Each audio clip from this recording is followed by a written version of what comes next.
ऐसी जगह जहां जल, जंगल और जमीन प्रचुर मात्रा में हो, पक्षी अपना बसेरा बनाते हो और हाँ, सुकून तलाशना नहीं पड़ता बल्कि खुद ब खुद मिल जाता है।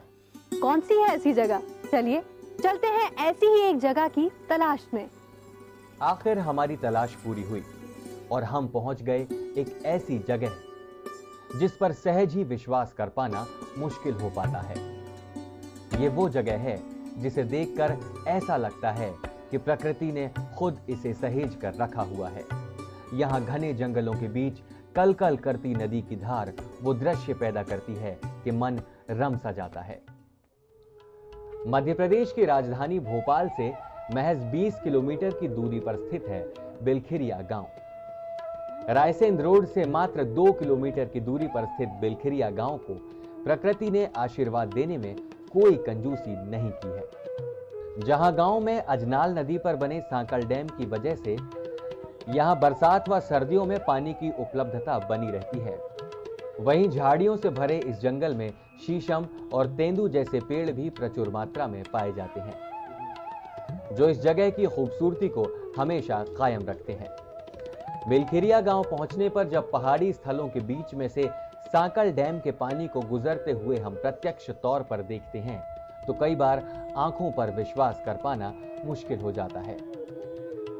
इसके अलावा पानी में उगे कमल और कुमुदनी यहाँ के लुभावने होने की गवाही देते हैं। वन विभाग ने इस जगह की महत्ता को देखते और समझते हुए यहाँ के वनों को संरक्षित करने के उद्देश्य से इस जगह को एक इको टूरिज्म स्थल के रूप में विकसित करने की ठानी है। यह क्षेत्र मिश्रित वनों से भरा हुआ है और इसके इर्द गिर्द फैली हुई है सांकल डैम की जलराशि, जो हमारे सामने ऐसा खूबसूरत नजारा पेश करती है कि कई बार ऐसा लगता है कि बस अब यहां से कहीं ना जाएं, यहीं बस जाएं। यहां कुछ ऐसे नजारे देखने को भी मिल जाते हैं जो हमने या तो किताबों में पढ़े हुए हैं या फिर कहीं सुने हैं। जैसे इन पक्षी साहब को देखिए, जिन्हें देखकर लगता है कि ये एक टांग पर खड़े हुए किसी तपस्या में लीन है, लेकिन नहीं जनाब, ये तो अपने शिकार के इंतजार में है। और देखिए ये नजारा, दूर से दिखते हुए ये काफी सारे सिर हमें इस बात का एहसास कराते हैं कि यहाँ बच्चों के बीच तैरने की प्रतियोगिता चल रही है, लेकिन नहीं, दरअसल ये बंदरों का झुंड है जो नदी में तैराकी की प्रतियोगिता कर रहा है। आगे चलते हुए हमें यहाँ एक पेड़ पर विराजमान लक्ष्मी जी की सवारी यानी उल्लू भी मिल गया।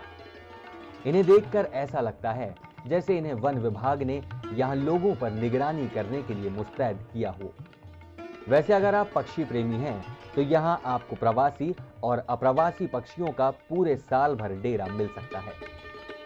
इसके अलावा नदी किनारे बने इस प्राचीन शिकारगाह को देखकर आप इस बात का अंदाजा लगा सकते हैं कि यहाँ जानवर भी प्रचुर मात्रा में पाए जाते होंगे और पुराने समय में नदी किनारे पानी पीने आने वाले जानवरों का इसी शिकारगाह पर बैठकर शिकार किया जाता रहा होगा। यही नहीं, अगर मौसम के हिसाब से बात करें तो यहाँ सर्दियों और बरसात जैसे मौसम में जहाँ प्रकृति कुछ ज्यादा मेहरबान हो जाती है, वहीं गर्मियों के मौसम में नदी नालों के सिकुड़ने से पक्षियों के लिए यह दावत का मौसम बन जाता है। नदियां सिकुड़ने से उन्हें शिकार के लिए ज्यादा इंतजार नहीं करना होता है, इसलिए यह मौसम बर्ड वॉचिंग करने वालों के लिए खास बन जाता है। यही नहीं, इन जंगलों के बीच बनी गुफाएं आपको कुछ एडवेंचर करने के लिए भी प्रेरित कर सकती हैं। दरअसल ये गुफाएं दो तरह की हैं, जिसमें एक सीधे सीधे आपको बाहर निकाल देंगी, लेकिन दूसरी गुफा में आप जाएंगे कहीं और निकलेंगे कहीं और। है ना हैरत की बात।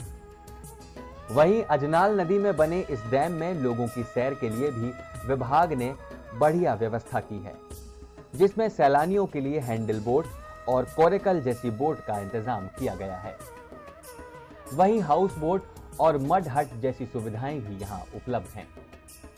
इको टूरिज्म को विकसित करने की जुगत में लगे वन विभाग ने यहां एक वॉच टावर का निर्माण भी किया है, जिसके ऊपर से विहंगम दृश्य देखने के बाद हम इस बात का दावा कर सकते हैं कि आपका नीचे उतरने का मन नहीं करेगा।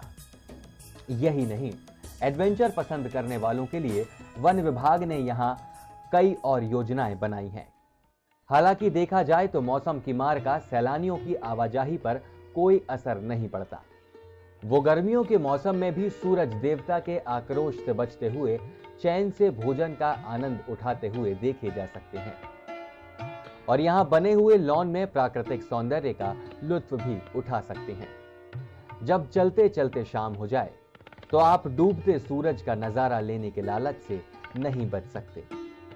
यहां पर सूरज डूबने का नजारा देखकर ऐसा लगता है जैसे किसी चित्रकार ने आसमान पर कूची चला दी हो। भविष्य में हमारी योजना है इसको एक एडवेंचर स्पोर्ट्स हब बनाने का, क्योंकि आइडियली ये बड़ा सूटेबल लोकेशन है एडवेंचर स्पोर्ट्स के लिए। वाटर बॉडी के साथ साथ यहाँ पर क्योंकि हिल भी है, दोनों तरफ हिलॉक्स हैं, तो इसमें रॉक क्लाइंबिंग हो सकती है। रॉक क्लाइंबिंग के अलावा हम रैपलिंग गतिविधियाँ ले सकते हैं। ट्रैकिंग तो खैर ऑब्वियसली हो ही सकता है।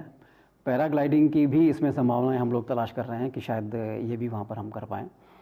तो इस प्रकार से एक कंप्लीट पैकेज के रूप में बिलखिरिया को तैयार किया जा रहा है। तो अब आप भी जब कभी शहरी तकलीफों से आजिज आ चुके हों या प्रकृति प्रेमी हो तो आपको ज्यादा परेशान होने की जरूरत नहीं है।